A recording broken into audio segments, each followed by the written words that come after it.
Hi, I'm Senator Malcolm Roberts and I'm here in Rocky on the banks of the Fitzroy River.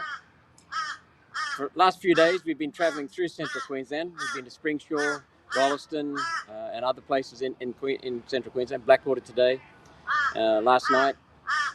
And you know, we were up in the headwaters of the Nagoa River, the Dawson River, which all flow into the Fitzroy, a massive catchment. And the potential of this country is unbelievable. It is stunning. And the biggest advantage we have is the fact that we've got fabulous people in this country. Innovative, taking initiative, hardworking, and I mean that sincerely. Australians are the best workers in the world because they're not afraid to speak, last 3 years notwithstanding. So let's see what's holding us back. I want to give a reminder to people in the Rocky area, the Yeppoon area. Tonight I'll be at a talk in Rocky, in Gracemere, at the Community Hall in Barry Street, Gracemere, at 6 o'clock. So come along. I'm open to any questions. There's nothing off limits. So come along and ask questions and let's have a chat. And tomorrow at Yeppoon, we'll be doing the same thing, 11 o'clock at Capricorn Tavern, 11 a.m. that is. So we've been working long hours. People just want to keep engaging with me for hours sometimes. It's been wonderful. We've started at 5 o'clock, 5:30 sometimes. We're still going at 9:30 at night. So I can't promise that tonight or tomorrow, but it just depends on the circumstances. I'd like to first of all discuss some of the topics we've been covering and some of the things that people have been raising. This is really a listening tour so that I can be with constituents and understand what they're feeling, what they're needing. Thanks, Terry. We are travelling very safely, not breaking the speed limit. But that doesn't necessarily mean safe, does it? I'll answer questions once I've finished a little bit of a brief presentation. And I want to get on to something that's really stunned me, encouraged me. Not that I need any encouragement because I'm very positive about our country. It's been in a mess for many, many decades, and it's been terrible for the last few years. But I had a chat with one of my staff in the car today, and it just really buoyed me because it's basic common sense, and I'm going to share that and get your comments on it. So what we've been talking about in the presentations, the pub tests, the chats, the evenings, it's just, I give an introduction. We talk about some of the things that are really issues that we have in our country. And the first one is immigration. Now, immigration, as before COVID, was about 250,000 a year. That's 250,000 people entering into the country, and we were already overloaded. We already had a housing shortage, rental prices increasing, house mortgage prices increasing. Now we've added to that the interest rate increases, which is really hurting people. But now, during COVID, we had that immigration was cut back to basically zero. In fact, we didn't even let our Australian citizens come in home. And now, after COVID restrictions, we have got the Prime Minister Anthony Albanese and his budget telling us that we are going to have, under their direct action, this is their action on our country, we're going to have more than 700,000 people in the next 2 years. More than 400,000 this year alone. We've already got people sleeping in caravans, in parks, in recreation reserves, in showgrounds, in Gladstone and other Bundy, and other towns in this country. We've already got people sleeping in their cars without a caravan. Some people sleeping in tents. Some people sleeping with nothing on the street. We're overloaded with people. So we have said, not only does that drive up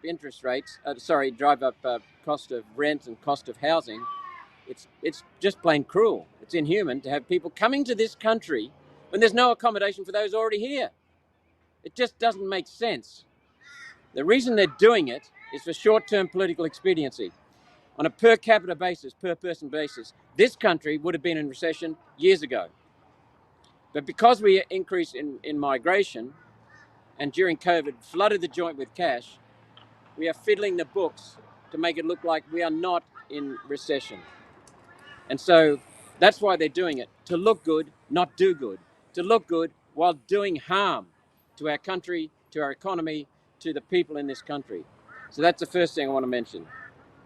Some of the things Pauline and I and our headquarters is going to be putting together comprehensive policies in the next 12 months and 2 years to address some of the issues at state level and to address issues at the federal level.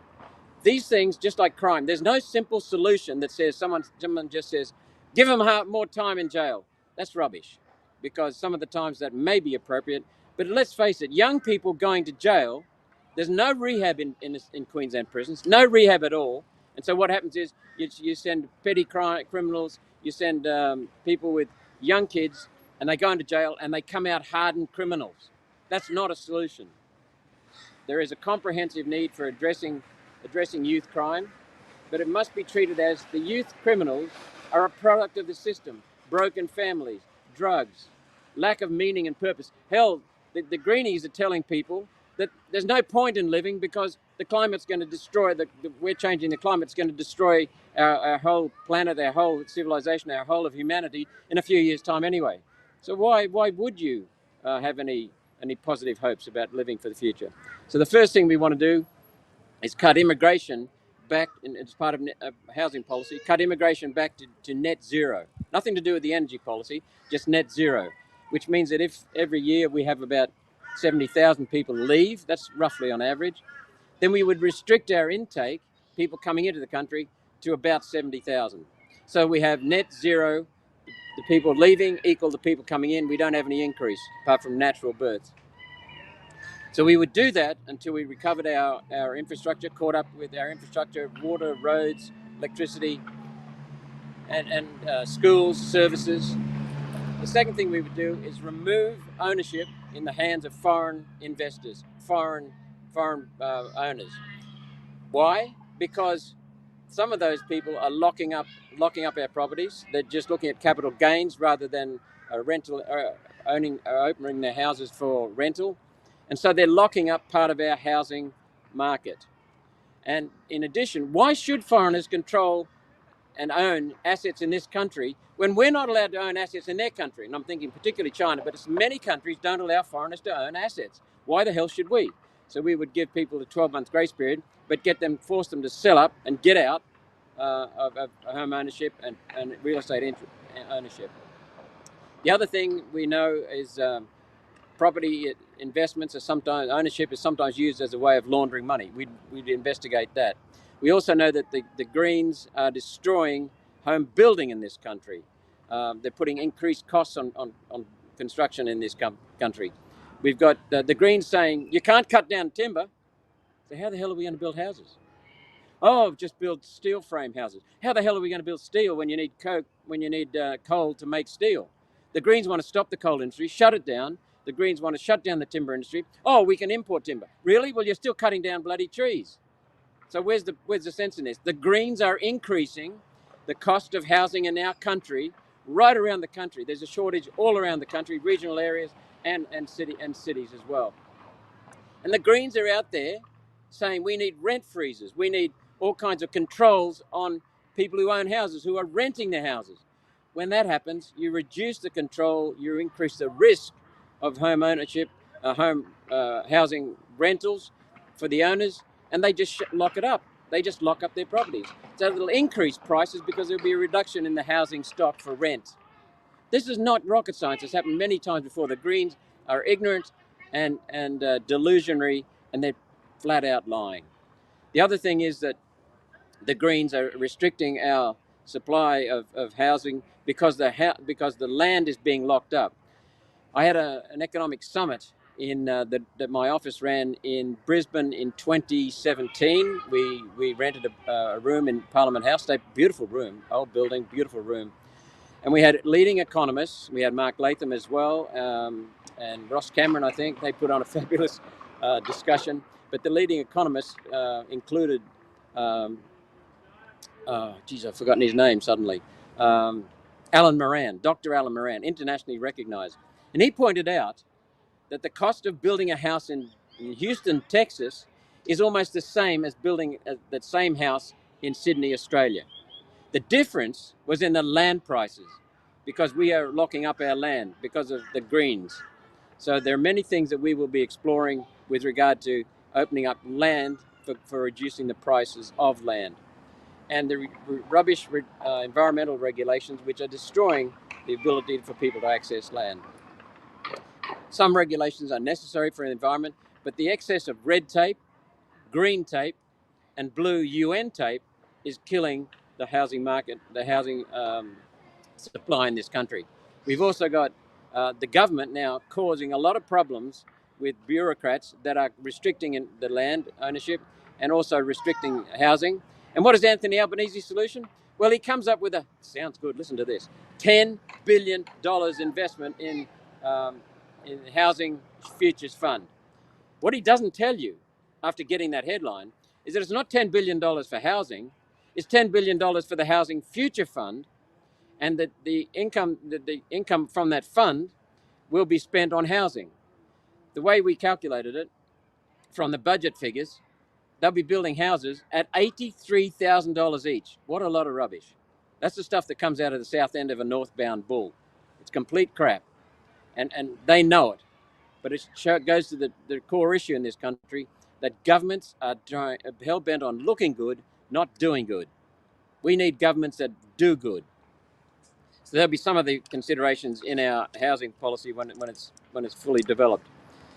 Second thing is, and that housing costs at the moment, rental costs at the moment, are a huge impact on cost of living increases for people, and a shortage, as I said, in regional towns, metropolitan areas, capital cities, all across the country. A second factor that's affecting us with inflation is the Reserve Bank's rising of interest rates. After the Reserve Bank and the Morrison government and the Labor premiers colluded to flood the joint with cash during the COVID restrictions. COVID was not a problem. We had no increase in overall deaths, no excess deaths at all during COVID. The deaths were normal. But what happened was the government restrictions were atrocious, and we found out they didn't have the basis of data on which to have those restrictions.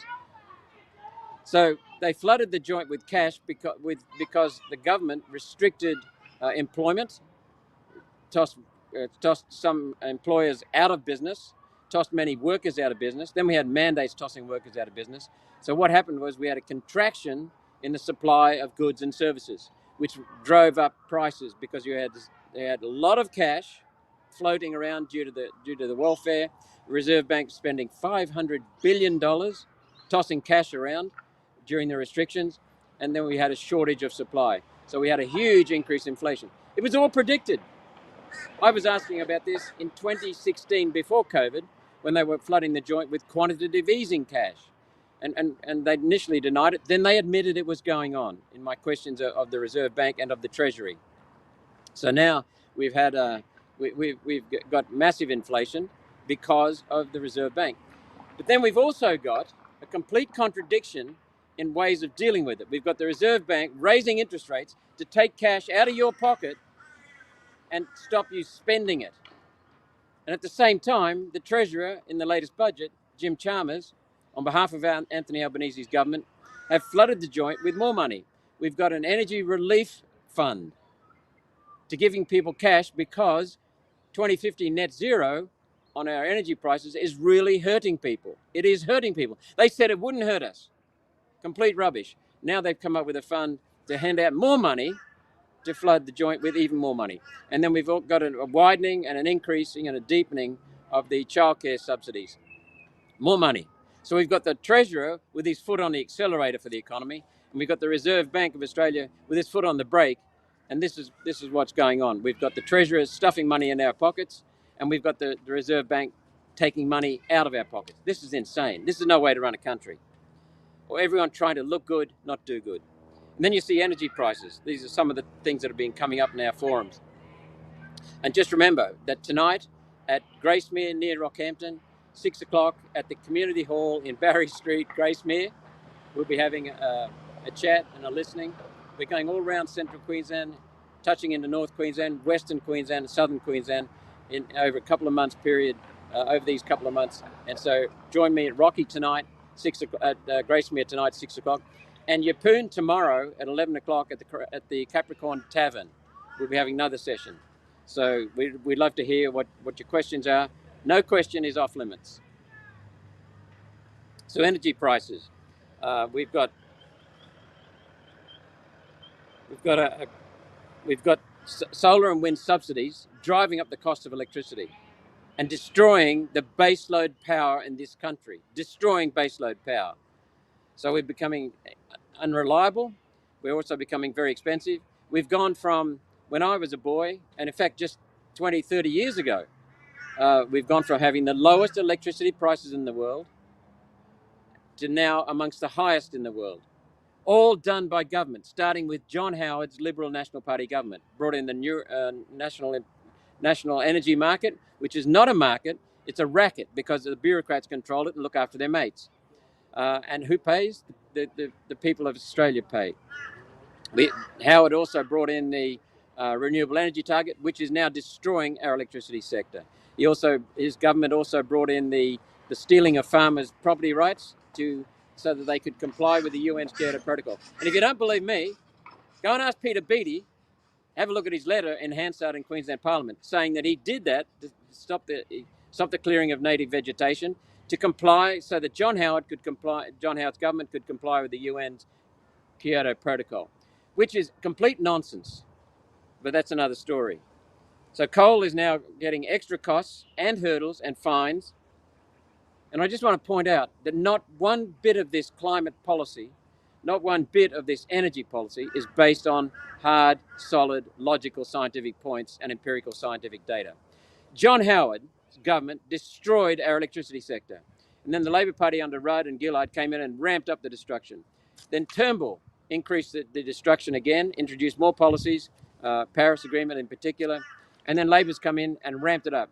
Turnbull and Hunt introduced the safeguard mechanism, a sly way of doing a carbon dioxide tax, after Howard removed Gillard's carbon dioxide tax.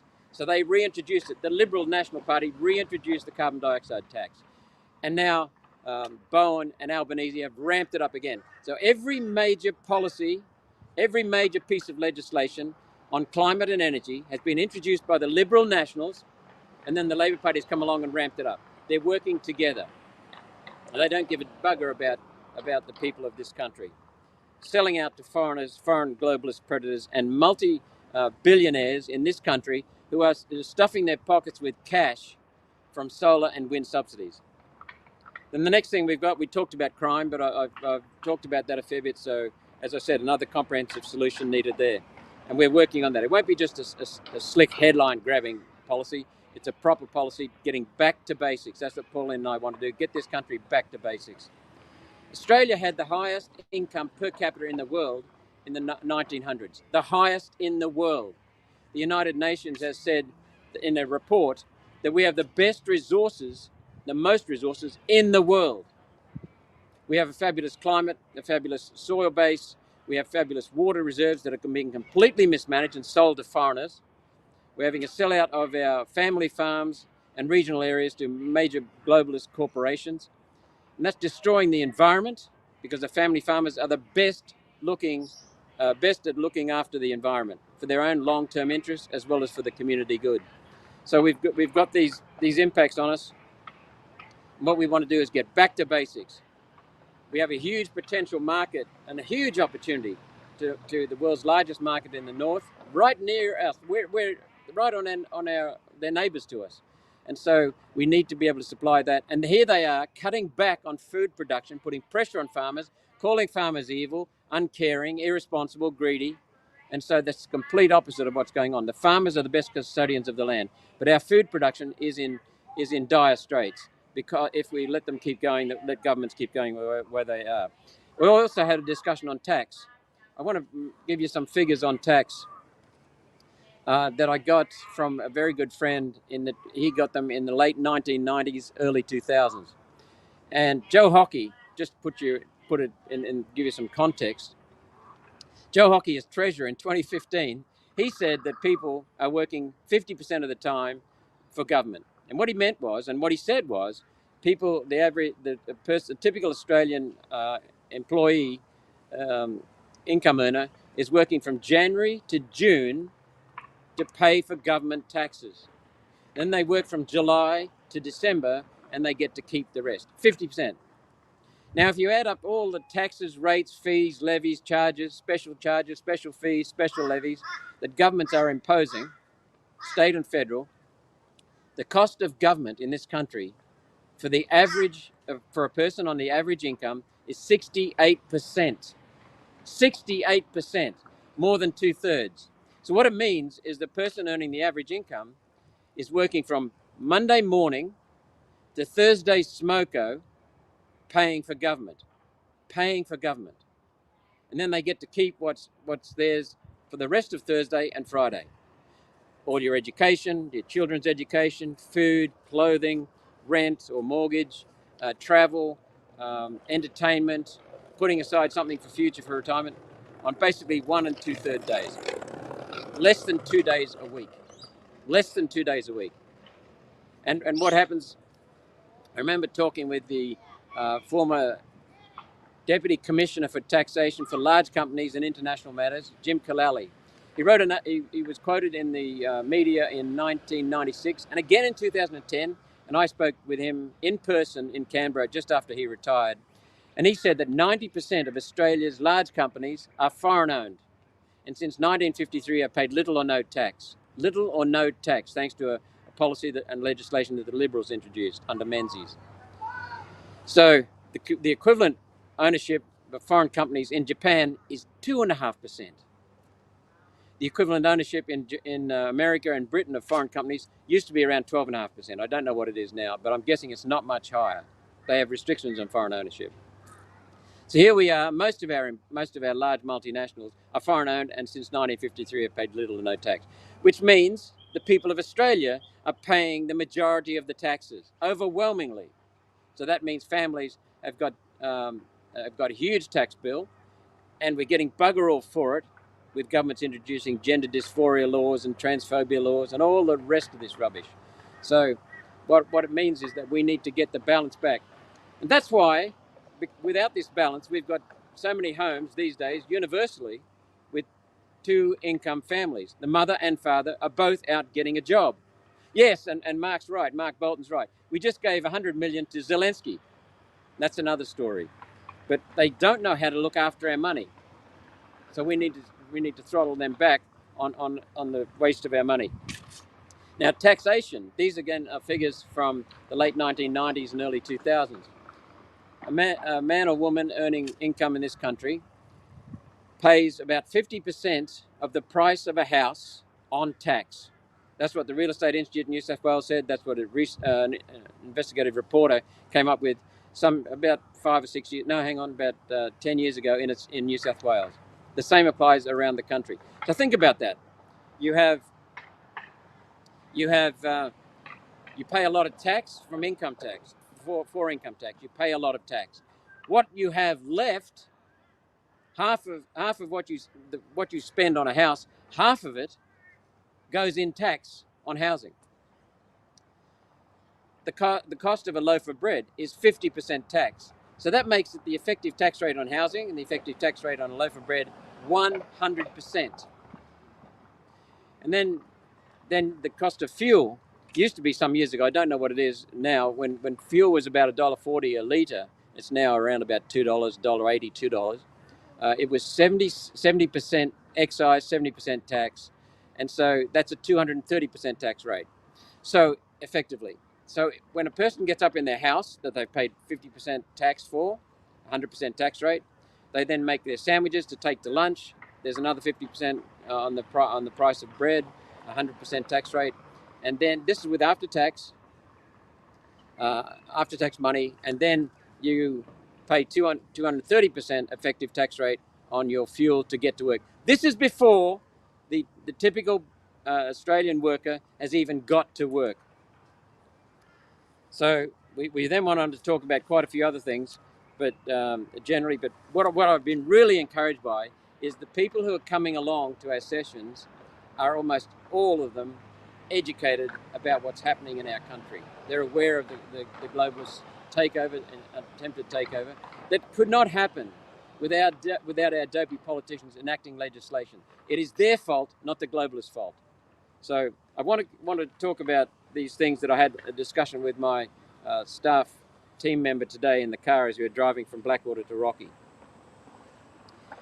He and I discussed the fact that people overwhelmingly who are coming to us at our sessions around southern and central Queensland are looking for answers, and in fact, they're looking for the questions. They just know something is seriously wrong in this country. Quite a few of them have educated themselves to actually identify some of the problems. Some of them way beyond. We've had hours-long discussions on these things.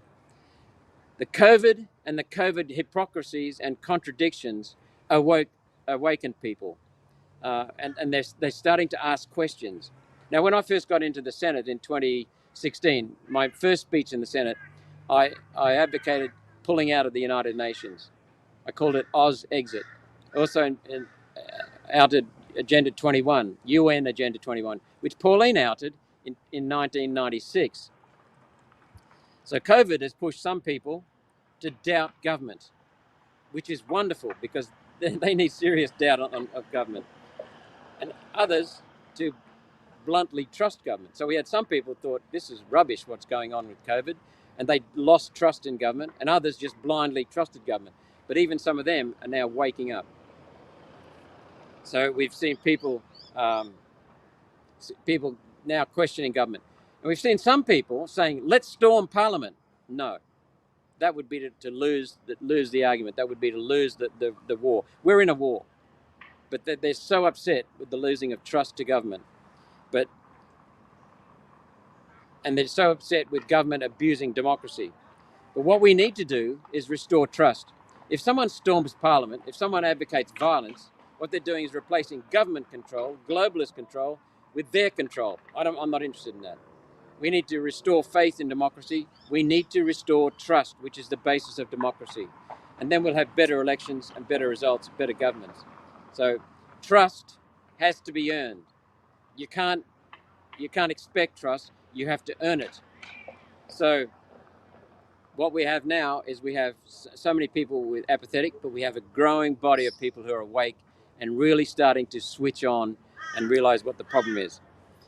And democracy is the seeking truth. Democracy is about seeking truth. And COVID mismanagement has killed many people. Not COVID, it hasn't killed many people. In fact, it's killed fewer than the flu. But COVID mismanagement has killed many people through suicides, restrictions, cancers from the COVID injections, serious adverse events from the COVID injections. Our excess mortality was zero during COVID. And as soon as the COVID injections were introduced, it shot way above normal. And so now we've got around about 35,000 plus per annum as our excess death rate. Unheard of, unprecedented, shocking, and no one in government wants to do anything about it. But consider this. I mentioned to the member of staff in our team in the car as he was driving. I can remember being in Chicago back in 1990 and studying for my MBA at the University of Chicago. And about half a dozen of us were walking from the dormitory accommodation to campus for our classes. It was early in the morning, and one of the people walking in our little group was a nice guy, Mexican descent.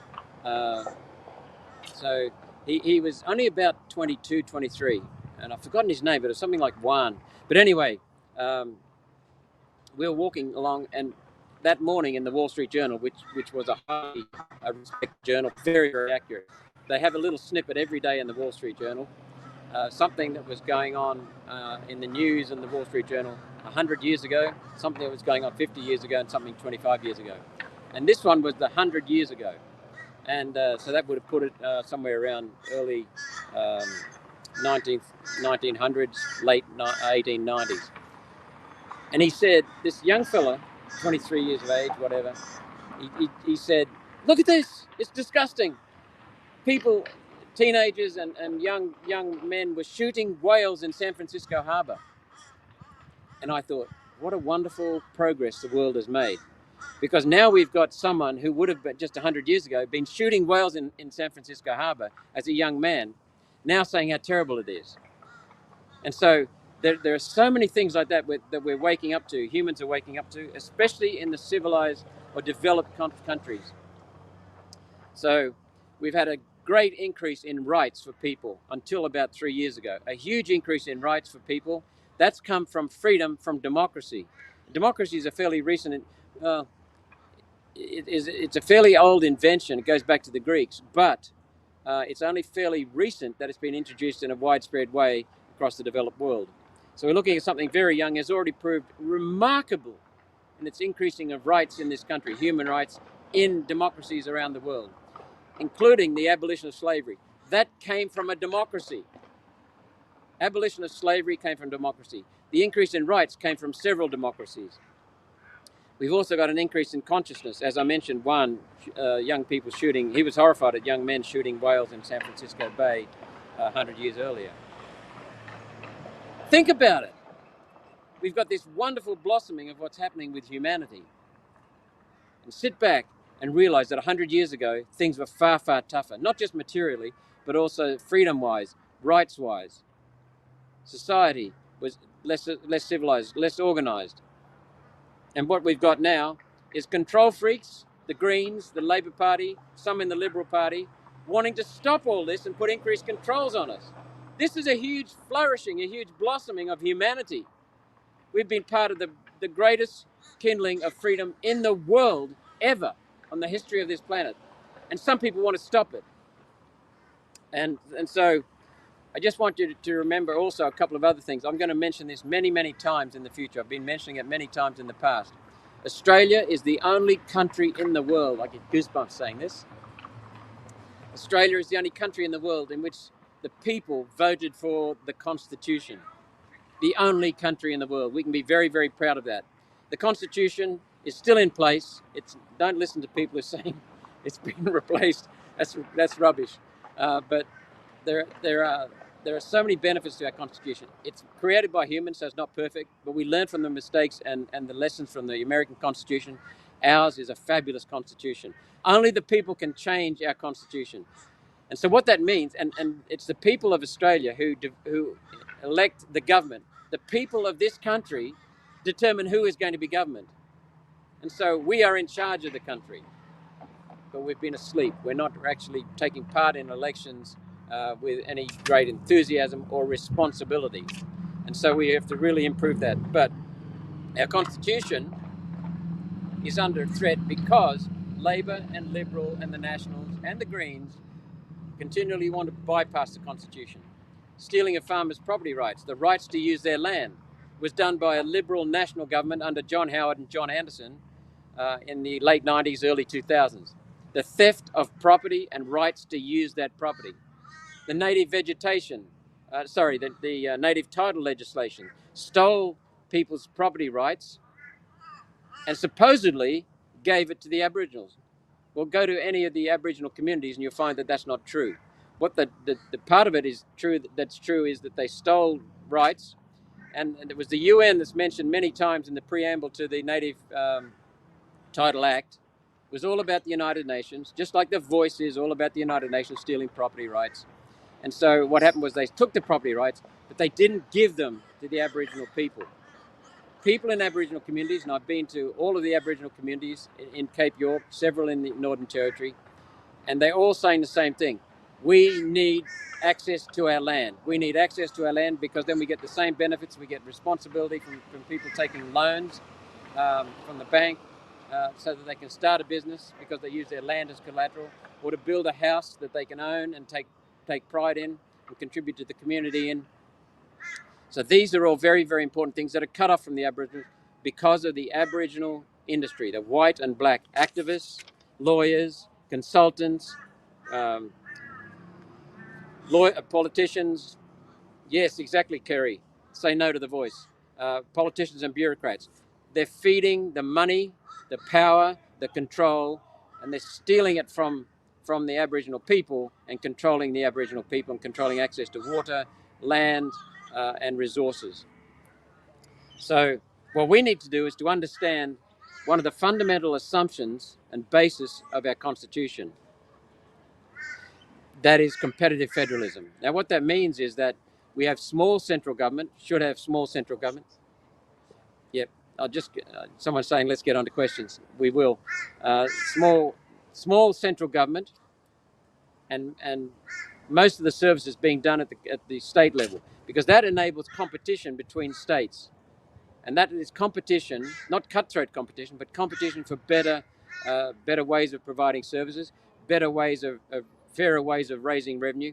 Joe Bjelke-Petersen, the famous National Party premier, one of the best politicians this country's ever had, he balanced the budget, invested in infrastructure, opened up central Queensland and the Bowen Basin and the southern Bowen Basin, which led to the northern Bowen Basin also being opened up. He put in increased services, and he reduced taxes. So he did far more for the people than most politicians. And what he did was, one of the things he did was abolish death duties, which is where they tax someone's estate when they die, so that the kids get less in inheritance money. And so what he did was he abolished that. And as a result, many people came to Queensland to retire and die because their kids would get more money. So what happened to the rest of the states? They were losing some of their people with rich assets to Queensland, so they abolished death duties as well. And that's what you get. And you look at South Australia. South Australia wrecked its electricity sector, and people left South Australia in the last 6 years or so to come to Queensland, to come to New South Wales, come to Victoria. We've got Dan Andrews making a complete mess of Victoria, taking it from being one of the lowest debt states to the highest by far, destroying basic human rights and freedoms in Victoria. And what happened? They reckon about 200,000 Victorians left and came to Queensland and New South Wales. I was talking last night about with someone who works in the mining sector. He left Western Australia. You should have seen the relief on his face as he was telling me the story. He and his wife packed up what they could into a trailer in Western Australia, put the rest of it on the curbside, and just bolted for Queensland. Got out of the state of Western Australia with 14 hours to spare before it was locked down. So people, that meant that South Australia loses good people, Western Australia loses good people because of the way they were mismanaged. Not that Palaszczuk was doing a good job managing. So what we need to do is to get back to educate people on our history, so that people don't make the same mistakes. It's easy to fool people when they don't know the history. You can tell them anything. The second thing is we need to get back to competitive federalism, where the states compete for ways of managing their state better than anyone else. And that means getting back to our Constitution and the intent behind our Constitution. We also need to educate people about elections, not just preferences and how to fill out preferences, but how elections are conducted and what the result is in terms of House of Representatives and Senate, and what the basic functions of our Parliament are. If people don't know this, and many don't, then they won't take part in elections, they won't take part responsibly in elections. And they need to understand how governments and parliaments work. And they need to understand, above all, that the people who run this country ultimately are the people who vote for the donkeys we put into Canberra. Instead of putting donkeys in there, we will have decent people in Canberra. More people like the One Nation that we're fighting for people's rights in this country. You know, Pauline Hanson has had the citizens-initiated referendum as a policy for decades. What that is if people are unhappy with the way the government is being, isn't that river? Look at it, beautiful. We're right on the banks here in Rocky. Oh, and speaking of Rocky, tonight, Gracemere, Barry Street, Community Hall, 6 o'clock. Come along and have a chat. We'll have an open forum. Ask me any question you want. And secondly, tomorrow in Yeppoon at Capricorn Tavern at 11 o'clock in the morning. So I'd love to see you both there. So the Yeppoon one is already very well subscribed, and the Rocky one quite well subscribed as well. But there's still room. There's plenty of room in the community halls. So hopefully we can see you there. But if we get back to understanding how our government runs, and citizens initiated, that's right, I was talking about citizens initiated referendum. What that means is that if someone is unhappy with the way the government is behaving, a legislation they've just introduced, for example, they don't like the law, they can put out a petition. Once they get a certain number of signatures, a certain percentage of the Australian voting population showing that they're dissatisfied and sign that petition, then they can hold a citizens-initiated referendum to remove that legislation. And if the people vote for it, forget Parliament, it overrides Parliament, it goes. That has been done in Switzerland for many years, in several states of America, and it brings increased responsibility on government. I'll tell you a little story in a minute. The other thing that can happen is if there is a crook in Parliament, Thomas, such a wonderful contribution. If there's a crook in Parliament, then you can impeach him. The people can vote. If they raise a petition, get enough signatures, then they can vote on whether or not he or she should stay in Parliament or get the boot. So the story I want to tell you is an older woman when I was in my 20s or 30s, and she was never interested in politics. She was in her 60s. Her husband retired. We'd known them for many decades, and my family and their family. And she went to they both went to Switzerland. And when they came back, I said, when our families met, "What did you think of Switzerland, Auntie Betty?" People back then called each other auntie, called their elders auntie, uncle. And I was expecting her to say beautiful scenery, magnificently clean, friendly people, very organized, very safe. Instead, she said, "The politicians are responsible." What? And then I remembered citizens-initiated referendum. They have to behave themselves. Unlike here, where so many politicians, through their actions, are just giving the middle finger to us. So the last point I want to make is extremely important. The globalists want us to feel isolated. They want you and me and every individual in this country to feel isolated. They want us to feel scared. They want us to feel like we're on our own, no one to support. You are not alone.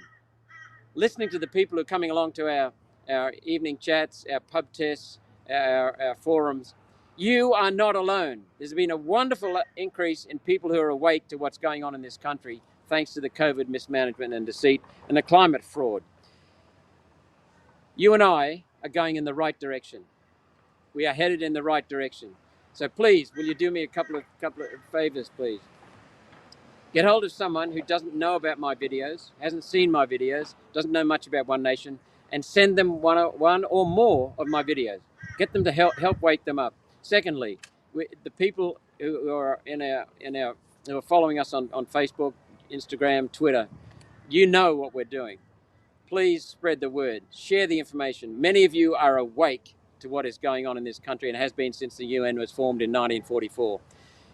Wake people up. Share it with your family, your friends, your workmates, your clubmates, your social friends. So wake people up. And the third thing is, yes, Karen, everyone's starting to wake up now. Well, actually, not everyone, because we've still got a long way to go. But so many people are strongly waking up, and they're angry, but they're also hopeful, because we have got the World Economic Forum embarrassed. The Davos retreat saw the World Economic Forum completely ridiculed. And here they were working on global agendas until then. We've got the UN worried about their World Health Organization, international health treaties, and a pandemic treaty, because we blew the lid on them. We defeated the cash ban bill.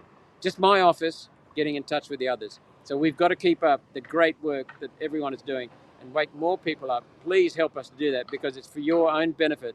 So, and the other thing you can do is help us as volunteers at election time. They're not for quite a while away yet. The state election in Queensland is late next year, so that's 15, 16 months away, quite a ways. But we got to start building now. One Nation is growing. We've got members of parliament in 5 of the 7 parliaments, including the federal parliament. We've got 2 in the federal parliament, Pauline and myself. We've got 3 in New South Wales Parliament, Mark Latham, Rod Roberts, and I've forgotten the name of the recent. She was a convert from the Labor Party, Tanya. We've got Sarah in South Australia. We've got Ricky Lee, and they're both doing an amazing job. Look at Ricky Lee in Victoria, and we've got Steve Andrew in Queensland doing a marvellous job in Morani. So help wake people up, volunteer, scrutineer, think about it. And the next federal election, I'll be up for election. That's not until, it's a long way away, around about May 2025, if the Labor government doesn't go early. So stay in tune. So thank you very much for following us and for supporting us and for being here today. Yes, and Gold Coast Fadden election coming up in 2 weeks. Go Sandy Roach. Exactly, go Sandy Roach. She is a fabulous candidate. She's an accountant. She understands economics. She understands finances. She has been a self-made businesswoman. She's got a family. She's now a granny too, just like, well, I'm not a granny, but I'm a granddad. So she is a fabulous candidate. She will really stiffen up Fadden if she gets elected there. So anyway, I'll answer some questions. So shoot your questions through. Yeah. The battery's nearly flat. Oh, you're flat over there. I'm just talking to one of our staff. Go Mark Latham's Outsiders. Yes, Sherry, I agree with you entirely. Are you coming to Newcastle at all? I've been in the Hunter Valley looking after miners down there. Is Brisbane really being renamed? Yes, Palaszczuk is trying to get Brisbane renamed the Aboriginal name Meanjin. To hell with that. She's a lunatic. She's an absolute lunatic, dishonest. It was named by the settlers of Brisbane after an early governor and after a prominent man in our civilization, and that is Brisbane, and it is Brisbane. So it's not really being renamed. They're talking about renaming it. Adrian, it's up to the people of this country, just like with the cash ban. Labor and Liberal both wanted to vote for the cash ban, so did the Nationals, but we got people in touch and connected with the Liberal Party grassroots, in touch with their MPs. We got the Labor Party grassroots in touch with their MPs, and they put so much pressure on that the people's pressure stopped Liberal and Labor voting for it in the Senate. It was sent to a committee in the Senate, and then I came along to move a motion to get rid of it off the Senate books altogether, and that's what happens. Let's see, what is the new misinformation bill they are trying to pass to stop free speech? We need to stop it, Malcolm. How do we stop it? Exactly what I just said, Glenn. Put pressure on your local federal member of parliament, your state senators who are in the Senate, federal Senate. Put pressure on them. There were some notes I made because we've only just started looking at this new bill. It is all about control, and what they're doing is very, very clever. It's dishonest, but it's clever. What the government is doing is saying it's all in the social media platform's hands, and the social media platform will then have the excuse, we're just doing what the government told us to do. So we will be caught in the middle, but we don't have to accept it. Stand up. We got rid of the cash ban bill with people get in support of us. So that's how we stop it. We come back to the people are in charge of this country. The reason we're heading down at the moment is because people have handed over that control. They're not worrying about who they vote for. They're just voting for Liberal, Labor, Liberal, Labor, Liberal, Labor. So stand up, be informed, vote for candidates with strength of character, with values and with decent policies that are looking after Australia, not selling out to the globalists. Yes, I think we have to go because the other batteries are going flat. Yes, Shane O'Brien, use cash for everything you can. Use cash for everything you can. We're going around Queensland with cash, not using our credit card, and as much as we possibly can. Thanks very much for listening in. Hopefully we'll see you at Rocky tonight, Yeppoon tomorrow, and then we'll be in Mackay next week, Serena. We'll be going to Claremont. We'll be in Mackay a couple of times. Moranbah, Townsville, Longreach, Charleville, Mitchell, Roma, and a few other places along the way. So if you've got friends, families in those towns, tell them we're coming and get them to log on to Facebook and reserve a seat. So thank you very much. Have a great weekend. And look after yourselves. Stay safe. Have fun.